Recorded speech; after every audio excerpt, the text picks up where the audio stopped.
पोती जरा जास्त टाकावं लागतील, पाला आम्ही पेटवतच नाहीये, बरोबर आहे, कारण जे सांगतो जगाला ते पहिलं आपल्या शेतात असते. ह्या मकाच्या जवळपास 28 सऱ्या होत्या. 1200 रुपये का 1300 रुपयाला सरी न ती मका येऊन तोडून घेऊन जातात. म्हणजे काय आपल्याला करायला लागत, बरोबर आहे ना. 30-35 हजार झाले की हो, दे की लिहून म्हणतात, तू काय द्यायचं आहे मला असं म्हणतात, तू काय लिहून द्यायचं मी बघतो काय करायचं. त्यामुळे व्यवसाय आम्ही एक गांडूळ खताचा बेड ऍडजस्ट करायला काय लागते सांगा बघू.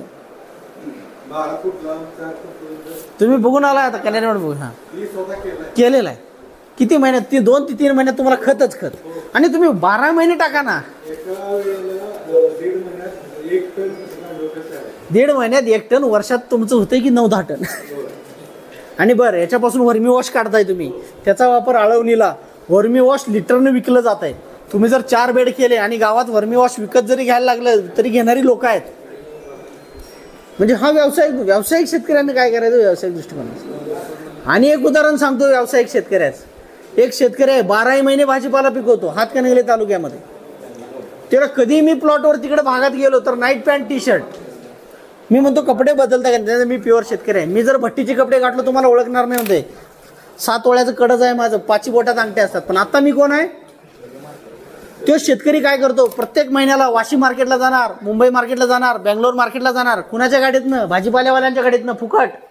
त्यांच्यासोबत एक दिवस जाऊन व्यापाराशी चर्चा करणार, पुढच्या 2 महिन्यात कुठला भाजीपाला लागतो, कुठल्याला मार्केट जास्त असतं, एवढं तंतोतंत अभ्यास करतं. आमच्यासारखे मार्केटमध्ये फिरणारे असतात, या पोरांना घेणार इकडे या वर्षी जास्त बी कशाचं विकलंय, म्हणजे वांग्याचं जास्त बी विकलं गेलंय का, काकडीचं विकलं गेलंय, ढबूचं प्लांटेशन किती आहे, अशी माहिती गोळा करणार आणि पीक घेणार. आज तागायत एक सुद्धा भाजीपाल्याचं पीक त्या शेतकऱ्याचं फेल नाही. थार गाडीतनं खतनी आण करतात कमर्शियल व्यापारी शेतकरी. मग आणि त्याच बाजूला हातकणंगले पट्ट्यात कधी गेला तर छोटं गाव आहे लक्ष्मीवाडी बिर्देवाडी.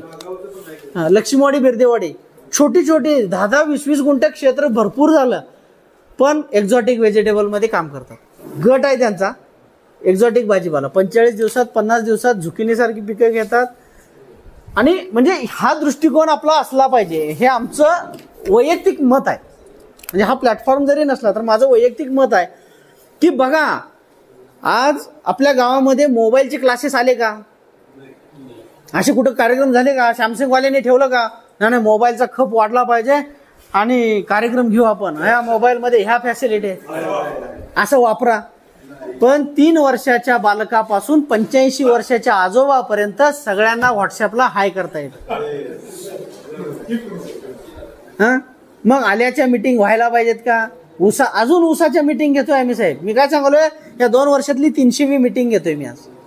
पण सांगताना सगळ्यांना हे करतोय की माझे जेवढे तुम्ही आज 100 लोकांनी ऐकलं ना, तुमच्या डोक्यात बदल झाला तर हे सक्सेस. नाहीतर आमच्या मीटिंगला काय सक्सेस नाही असं मी म्हणतोय. तुम्ही यातले प्रॅक्टिसेस चालू करा. शेतकरी प्रॅक्टिस बदलला पाहिजे.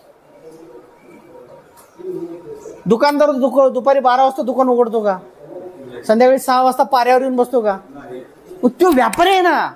मग शेतकरी सुद्धा व्यापारी झाला पाहिजे. संध्याकाळी 6 वाजता सुद्धा त्याला तोच प्रश्न पडला पाहिजे की मी आता काय चांगलं करू शकतो.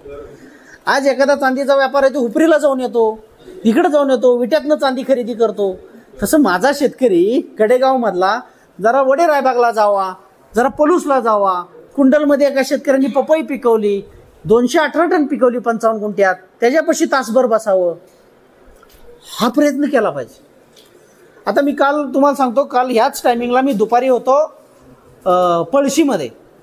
पळशी हे ह्याच्या पुढं, चोराड्याच्या पुढं पळशी नाही का, पुशेसाव, 700 एकरवर बटाटा लागवड आहे. 780 ते 90 इथं तुमच्या चोराड्यात बटाटा खूप मोठं होते. शेनवडी, चोराडे, रायगाव फाट, बरोबर आहे,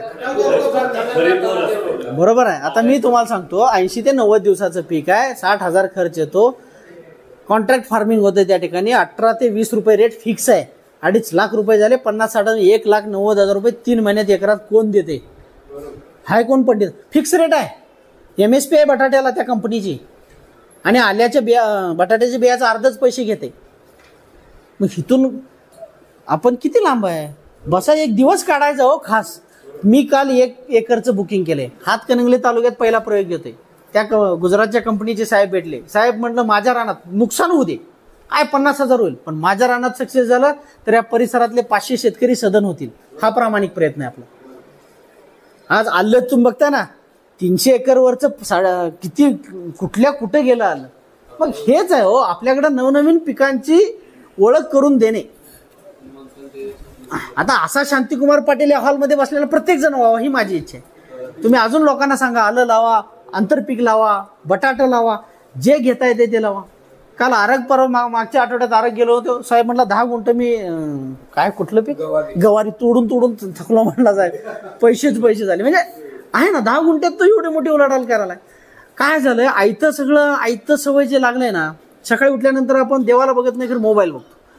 म्हणजे कामाची सुरुवातच मोबाईल पासून व्हायली, झोपताना मोबाईल पासून व्हायली. किती प्रचंड मोठं नुकसान व्हायलंय. ह्याला सांगून लोक थकल्यात. आमचे इंद्रजित देशमुख साहेब असतील, आपले निवृत्ती महाराज असतील, सगळ्यांचं झालंय. माझ्यानं काही फरक पडणार नाही, पण एवढा फरक नक्की पडेल की शेतीत तरी तुम्ही पाय ठेवताना विचार करणार. एवढं करा. मी काय म्हणतोय, पुढच्या पिढीच्या हातात 7-12 देताना तरी विचार करा. पुढच्या पिढीच्या हातात 7-12 द्याल, कारण त्या 7-12वर पीक कर्ज मिळणार नाही. कारण आता तुम्हाला सांगतो, रिझर्व्ह बँक ऑफ इंडियाचा नियम येईल, ज्या शेतकऱ्याला पीक कर्ज द्यायचा आहे त्याचं तुम्ही 7-12 बघू नका, त्याचं तुम्ही माती परीक्षणचा अहवाल बघा. हा निर्णय येत्या 2 वर्षात होणार म्हणजे होणार. आणि शिवराज सिंग सारखा चांगला माणूस आता कृषी मंत्री झालाय देशाचा, बघू असा निर्णय यावेत. मी म्हणतो कमीत कमी तुमच्या पुढच्या पिढीच्या तर भाकरीची सोय आपण करून जाऊया. नुसता जमिनी राहतील पण बाबळी लावा लागतील, हे सत्य परिस्थिती आहे. थँक्यू.